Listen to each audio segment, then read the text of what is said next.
Ahoy, and welcome aboard the Afro Tales podcast. I am your Griot, Amon Mazingo, here to guide you through captivating tales rooted in the histories of indigenous and African descended peoples across the Americas and the Caribbean. But the journey does not end there. I, Chef, will share a delicious recipe inspired by the stories you have just heard. So, with no further ado, let us set sail on this new age of exploration. Nangato the Cat.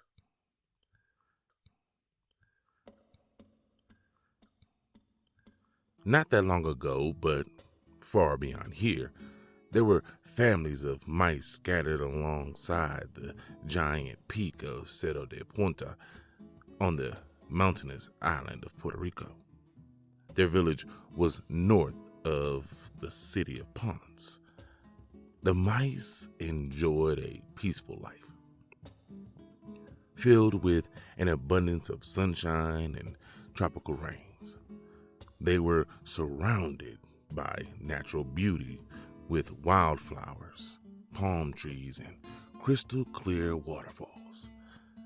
Their days were spent working on the land, and their evenings stretched into the night with eating, singing, and dancing. Everyone looked out for each other under the care and counsel of their Abuelita, the grandma of the village.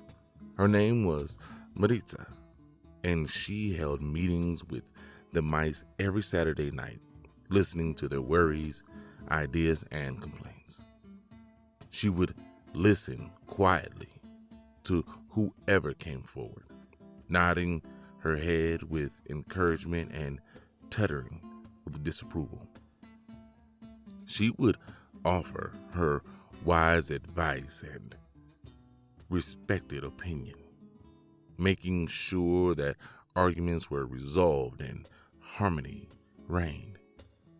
At the end of this meeting, the mice cooked up a celebration of food for everyone to feast upon, their little teeth chattering and their long tails swishing as they danced and sang through the night. On one of these balmy evenings, Santiago, an elderly mouse, shuffled over to Maritza and whispered in her ear. His face was ashen while he spoke. His words startled the Abuelita so much that she covered her mouth in shock. Everyone stopped what they were doing and wondered what could be so terrible that it could not be shared openly with their village. No one held secrets from each other, and all business was aired for everyone to hear. Maritza held her hand up to ask for attention. The mice all twitched with nervous fear.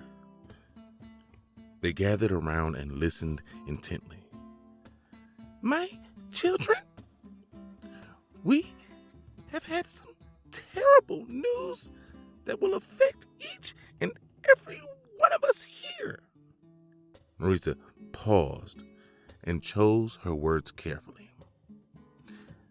"Santiago went down into the village to visit his prima hermana, first cousin, and saw that large black cat called Nangato had moved into the farm." "A cat?" squealed some young mice. "A large cat?" shrieked some of the older mice. A flurry of commotion began with questions, panic, gruesome predictions. "Tell us what you saw, Santiago," the mice cried out. They looked to the elder, who took center stage, ready to unfold the drama of how he uncovered the large black cat. He began by explaining how he had been making one of his regular visits to his cousin's home. She makes the tastiest fried tostones.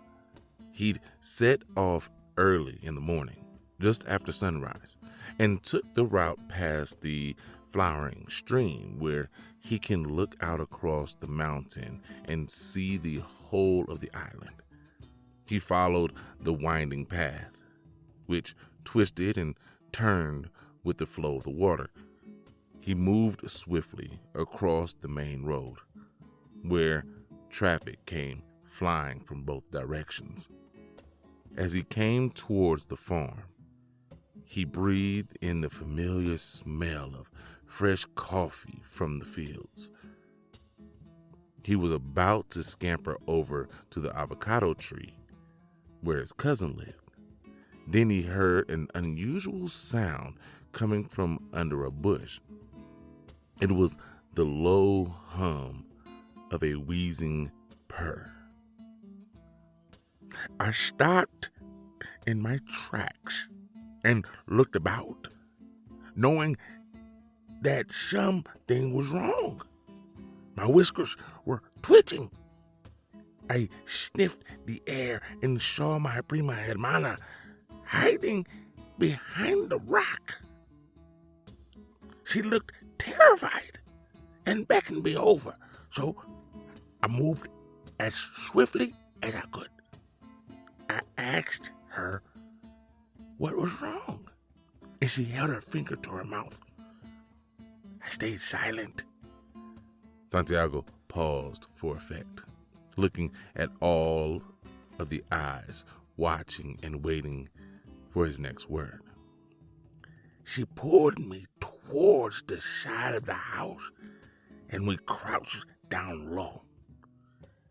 Together, we peered through the long blades of grass. And then I saw him. Loud gasps echoed around the mice. They all tried to picture what Santiago saw.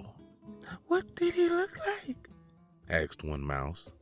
Tell us, what did you see?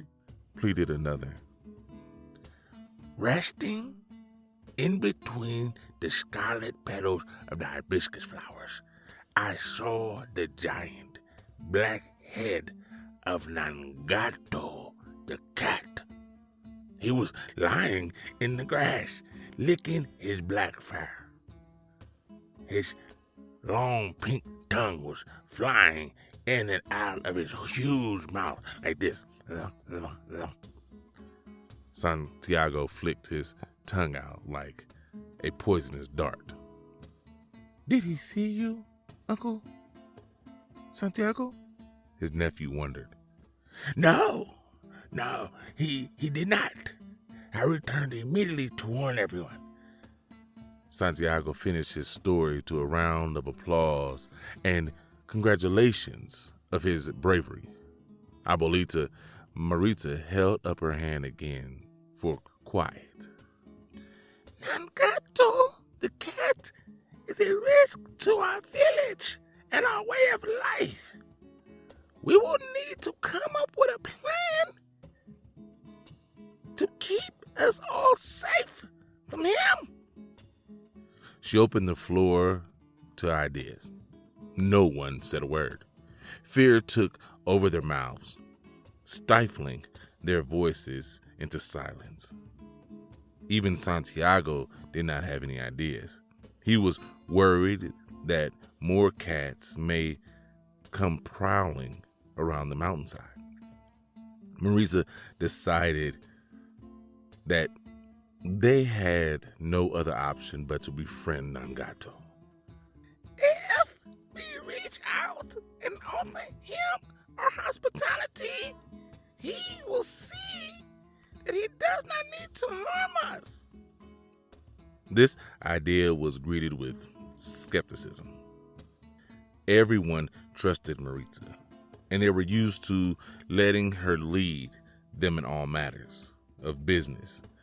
But this seemed like a very risky idea, and the cost of failure was high. I'll go in person myself to meet with this Nangato, she announced. Again, this idea was met with doubt. No one wanted their beloved Abuelita to put herself in danger, but no one else was willing to go in her place. And so it was decided. Maritza would leave early the next morning and travel to the farm, where she would stand face to face with Nangato and offer the hand of friendship. Just as darkness was leaving the island for the other side of the world, Maritza set off to find Nangato. She made her way nimbly down the mountainside, scampering over rocks and darting through grass. She walked non-stop all morning. By the middle of the day, the sun could be seen roasting from the sky like a ball of yellow flames. When it was at its most fierce, Maritza rested in the moss of the kapok tree before continuing on her way. It was a bright, cloudless day, and Maritza could see shades of blue scattered across the sky as she made her way along. She came over the hillside and saw Nangato lying down, dozing under a coconut tree. She stayed at the top of the hill and called out, "Senor Nangato, it is me, Abuelita Maritza." The cat lazily opened one eye and immediately spotted the mouse. "So, this is the famous Senor Maritza, who everyone speaks of." He wondered if he could pounce upon her from where he lay, but she was standing at a safe distance, and there was no way he could spring that quickly up the hill. Nangato stood up and greeted Maritza, asking what he could do for the little mouse. "I have come to invite you to a fiesta in our village. We would like to be friends and live in peace with you, our neighbor." Maritza spoke without fear in a calm, confident voice. Nangato was suspicious at first and thought it could be a trap. Then he dismissed that idea. After all, what could a village of tiny mice do to him? "Thank you for your delightful invitation," Nangato purred. "I would love to come. Expect me tomorrow before the sun goes down." Maritza returned to her village and shared the news that the big black cat was coming to party with them. The mice scurried around with excitement. There was much work to be done to prepare for the fiesta. They hung up colorful decorations of lanterns and streamers. "Una fiesta! Una fiesta!" They cried out loud, stirring, frying, and stewing their favorite foods. Arroz y habichuelas, steeped in a pot with all the full flavors of rice and beans, marinating with garlic, peppers, and herbs. Plantain leaves were folded over stuffed green bananas to make pastelas, and crescent-shaped empanadas were deep fried until crispy. The next day, all the mice were ready and waiting for their guests to arrive. A trusted mouse was sent to fetch Nangato. He lay stretched out in the morning sun, dreaming about pouncing on all the mice in the middle of the fiesta, grabbing as many as he could to eat. He quickly rejected that idea. The mice were quick and could scatter into their hiding places, leaving him empty-handed. He needed a better plan. Carlos fetched Nangato and bravely brought him to their village. The mice were hushed into silence as the large black cat strolled among them. His long tail hung down with the white tip almost dragging on the ground. He moved slowly, letting his almond-shaped eyes drink in the scene. The mice crowded around him, cheering and stamping their little pink feet. Now the fiesta could begin. Nangato ate from their bowls and drank from their cups. He listened to their songs of brave mice exploring lands near and far. Finally, late into the night, he sank down on his white paws and closed his eyes for sleep. The mice partied until dawn, overjoyed that they had made friends with their enemy. Mice drifted away to their homes to sleep, leaving Nangato right there where he lay beneath the silver-lined leaves of a royal palm tree. It was not until later that morning that one of the mice took a twig and prodded him. Time to wake up, Nangato. La fiesta terminó. The party is finished. He tapped him several times on the head, but Nangato did not stir. He moved as close as he dared and peered into his face. Still, Nangato did not stir. The cat is dead, squealed the mouse. He scuttled around the village, waking the other mice, calling, Nangato, the big cat, the big black cat is dead. Everyone crept out, bleary-eyed from their homes to see for themselves. Abuelita Maritza examined Nangato and agreed that he was indeed dead. We must bury him, she declared. It is only right. They all agreed. Feeling relieved that their enemy could no longer be a threat, several mice set to work digging a hole in which to place his body, whilst others set to work plaited leaves to make a stretcher. They sang while they worked, digging and stitching until everything was ready. It took many of the mice to lift Nangato's large body onto the stretcher. They covered him with flowers and stood in a circle while 6 of the strongest mice jumped into the grave. They stood down below, waiting to help lower the stretcher into the ground. They lowered the stretcher down slowly into the hole.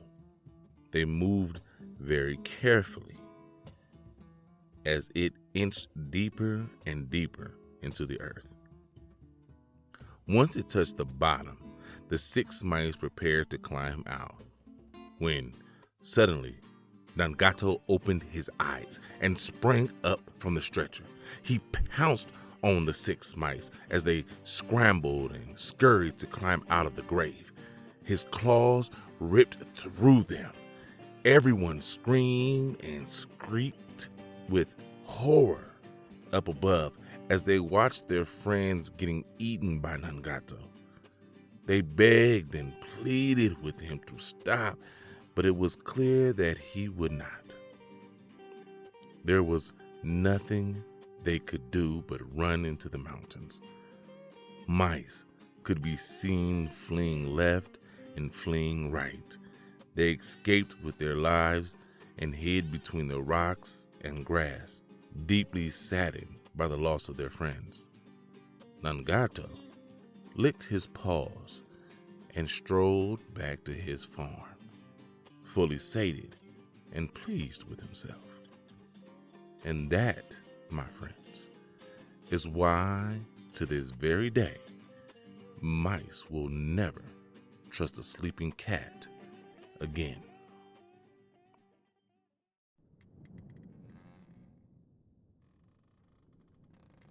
Wow, what a great story from Wendy Sharir in her book, The Caribbean Folk Tales, Stories from the Islands and Windrush Generation.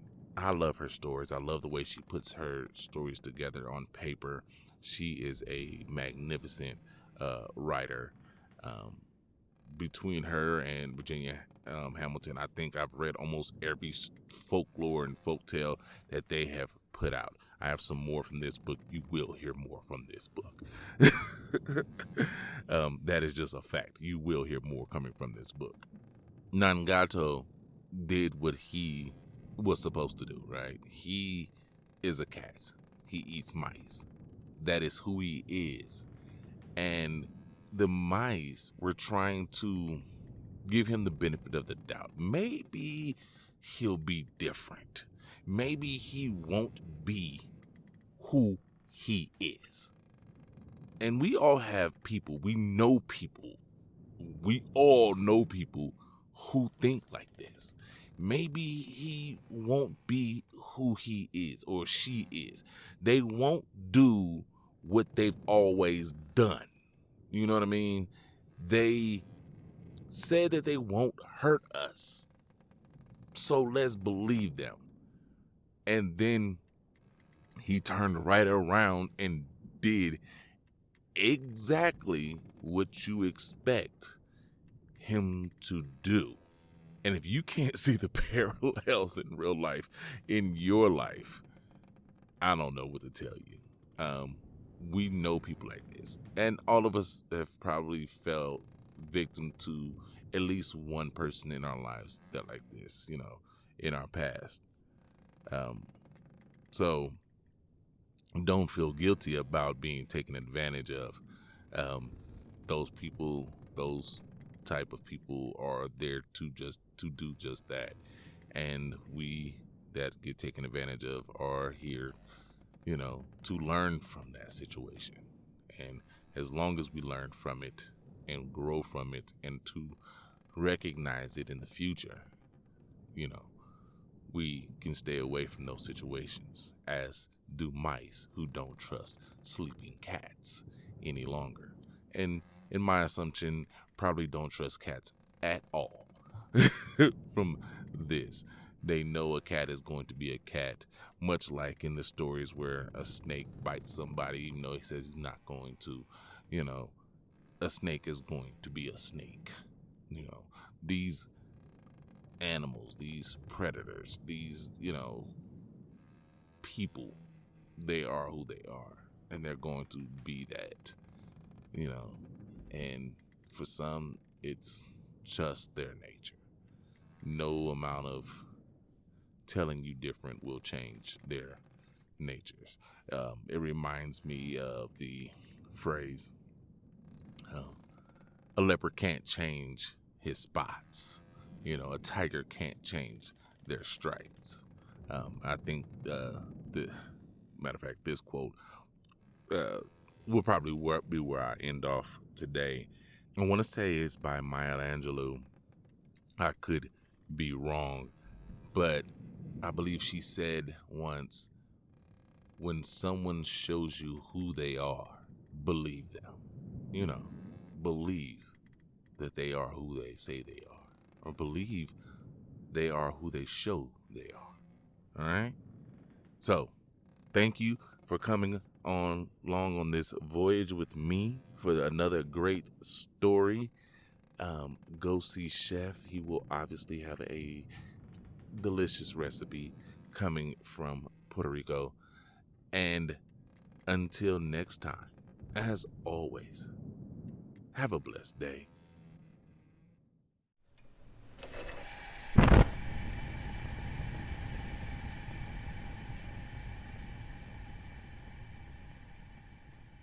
Welcome, my friends, to the Galley. I am your chef, and today we have a wonderful recipe inspired by the story you have just heard. Today, we will be creating crispy Puerto Rican tostones. Now, what will you need for this interestingly delicious recipe? 3 to 4 green plantains, 1 cup vegetable or canola oil, salt to taste. Optional ingredients: 4 cups of water, 1 lime juiced, 2 teaspoons of adobo seasoning. Now, how do we put this together? easy. Prep the plantains in oil. Peel your plantains and cut into 1-inch pieces. Preheat your oil in a heavy bottom skillet to 350 degrees Fahrenheit. Now, once the oil is hot, gently add in your plantain pieces, making sure not to crowd the pan. Fry the slices for 8 to 10 minutes, making sure to flip them until golden all around. Now, remove the slices and cool on a paper towel lined plate. Once the slices are cool, use the plate or glass to smash the slices until they flatten. Now, you may also, on an optional side, soak the tostones in a large bowl combined in the water, lime, salt, and adobo seasoning. Gently add in the fried plantains and soak for 4 to 5 minutes before draining the water and patting dry with a paper towel. Then bring the oil back to high heat and add the smashed plantains back to the oil, frying for another 5 minutes until crispy. Top with sprinkle of salt and enjoy. And that is it, my friends. Now, go make this recipe yours. And until I have another wonderful recipe for you, remember that Don Cat, Nangato, and what he likes to do. Until next time, my friends, as always, enjoy.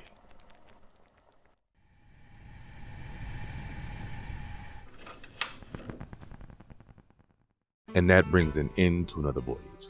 May these tales inspire, connect, and nourish your soul, just as Chef's dish fills your belly. Until next time, keep exploring, learning, and sharing the ancestors' stories. Fair winds and following seas.